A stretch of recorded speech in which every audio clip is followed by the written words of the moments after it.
Obrigada, Sr. Presidente, Sra. Ministra, Senhora e Sr. Secretário de Estado, caros colegas. Eu vou usar da palavra antes da Sra. Ministra intervir e vou-me dirigir, antes de me dirigir à Sra. Ministra, tenho que me dirigir ao Sr. Deputado Filipe Pacheco. Eu vou-lhe dizer, Sr. Deputado, o PSD nunca fica enervado com boas medidas do Governo, seja qual for o Governo.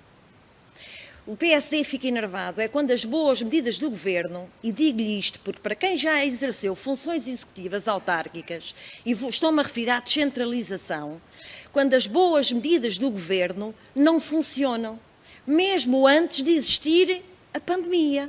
E estou-me a referir à questão da descentralização, porque a Sra. Ministra fez questão de dizer que reuniu com todas as comunidades intermunicipais, e a questão que eu lhe colocava, Sra. Ministra, era se do que tem ouvido nas comunidades intermunicipais, porque falamos em descentralização, falamos para as autarquias, mas também para as CIMs, as comunidades intermunicipais, se o que lhe tem transmitido é que se as verbas para esta descentralização se são suficientes e se contribuem efetivamente para o reforço da coesão territorial.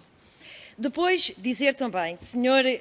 Deputado Filipe Pacheco, que quando disse que a Sra. Ministra veio anunciar os 300 milhões, eu já trago esta notícia para mim, portanto não anunciou aqui, foi anunciado, salvo erro, hoje, também tinha saído já uma notícia ontem ou anteontem, o qual o PSD não se enerva nada, o PSD fica muito satisfeito, porque as medidas que aqui eu vi, e volto a referir, para quem já exerceu funções executivas autárquicas, sabe o que é esta valorização dos fundos e o quanto é importante que eles fiquem na região.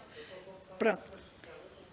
Isto é transversal a qualquer autarca. Dizer-lhe, Sra. Ministra, também que referiu logo na sua primeira intervenção a questão das regras da contratação pública, a necessidade que existe em agilizar e tornar mais transparente todo este processo da contratação pública. Deixe-me dizer, Sra. Ministra, e quando se quer fazer regeneração urbana em edifícios classificados, então a questão é muito mais complicada. Portanto, dizer que concordo e subscrevo da necessidade que existe de agilizar todo este processo.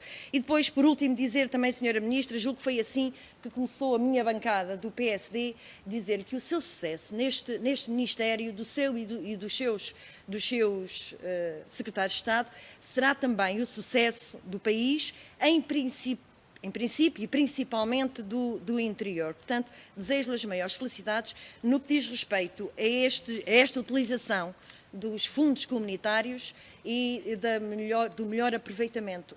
Apresentou uma série de medidas que, efetivamente, nomeadamente para a educação, para a saúde e para a ação social também, desejo mesmo que elas avancem. Tenho pena, no entanto, e também é uma pergunta que lhe deixo, se concorda com o adiar da descentralização, principalmente nos três pesos pesados, são essas áreas, tanto a área social, a educação e a saúde, tão importante que é, mas com esta nova realidade que nós vivemos, muito e seguramente será muito mais importante ainda.